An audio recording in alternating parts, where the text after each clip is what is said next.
Where you headin' tonight? The question hung in the air, carried by the soft hum of the wipers dragging across the rain-streaked windshield. The Uber driver's voice was calm, practiced, the kind of voice that had asked the same thing 1,000 times before. The passenger didn't answer right away. At least, that's what it felt like. The driver smiled, adjusted the rearview mirror, nodding as though he'd just heard a response. Downtown? Yeah, no problem. Busy night for you, huh?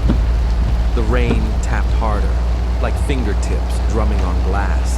Streetlights bent and warped in the sheen of water across the road. The car smelled faintly of coffee and worn leather. The driver chuckled softly, shaking his head. You remind me of my brother, you know. He never talks much either. Always just sits there staring. But I guess you're just tired. Long day at work. Silence. Only the wipers. Only the rain. The rain on the windshield thickened even more, drowning the road in streaks of silver. He nodded slowly, like he'd just been told a secret. Yeah, I get that, he murmured. People don't see it, but I do. I hear it. His grip on the wheel tightened, knuckles pale. I hear you. The driver's eyes flicked to the rear view again. For a second, he thought he saw something. A shadow leaning forward, the outline of a face in the dim light. His grip tightened on the wheel. He nodded again, reassuring himself. Yeah, I get it. Sometimes you don't want to talk. I'll just keep driving. Minutes passed.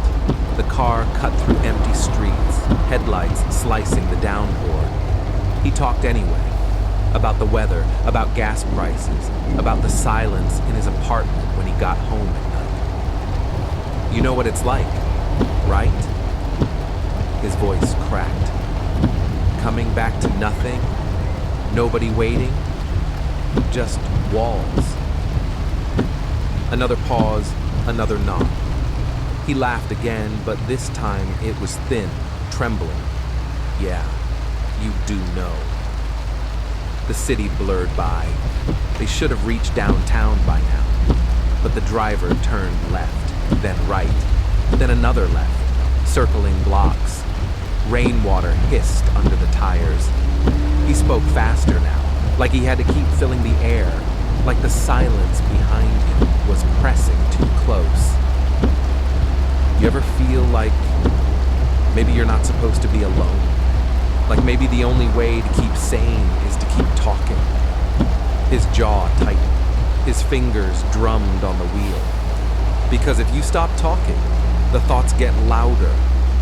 And the thoughts... He trailed off, catching himself. He forced a smile. Never mind. You don't need to hear that. A strange smell drifted through the car. Iron, damp, almost like rust.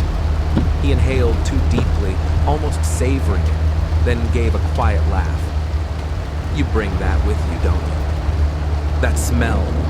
His eyes flicked to the rearview mirror, then back to the road. Don't worry, I like it. It feels honest. Another glance in the mirror. Was the passenger smiling now? Or was that just the streak of rain distorting everything? His voice cracked. The car slowed at the light. Fingers twitched against the wheel. He whispered something under his breath, too low to catch, then forced a laugh that sounded more like a sob. The light changed. He drove on. The rain fell harder. His voice steadied as though nothing had cracked at all. Almost there, he said gently, nodding to the back seat. Don't worry. I'll get you home safe. He tilted his head like he was catching words beneath the hum of the engine. His lips parted. Then he whispered, "Say it again." He leaned closer to the mirror, eyes wide. Say it slower this time. I don't want to miss a word. His shoulders shuddered, equal parts laughter and a sob. The wipers kept scraping back and forth, the rhythm steady, hypnotic. Droplets streaked down the glass, or at least he thought they did. The sound of rain filled his ears, drumming on the roof, sliding off the windshield in the rivers. But when his eyes flicked to the passing streetlights, the road shimmered bone dry.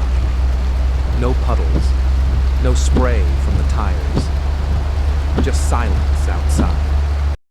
He gripped the wheel tighter. You hear it too, though, right? He asked the back seat, his voice cracking. The passenger didn't answer, but the rain still hammered on in his skull, loud enough to drown out his thoughts. For a moment, he wondered if the storm was only inside of him, if the world outside had moved on, clear skies above, while he sat trapped in a downpour no one else could feel. Weeks later, people swore they saw that same car drifting through the city on rainy nights. The driver inside, lips moving, carrying on conversations with passengers that weren't there. The meter always running, the wipers always dragging across glass. But the truth? That driver had been reported missing months before. And if you're out late and you hear the slow roll of tires behind you, you might see headlights pause at the curb. The window will roll down. A voice will ask, calm and practiced, "Where you headed?"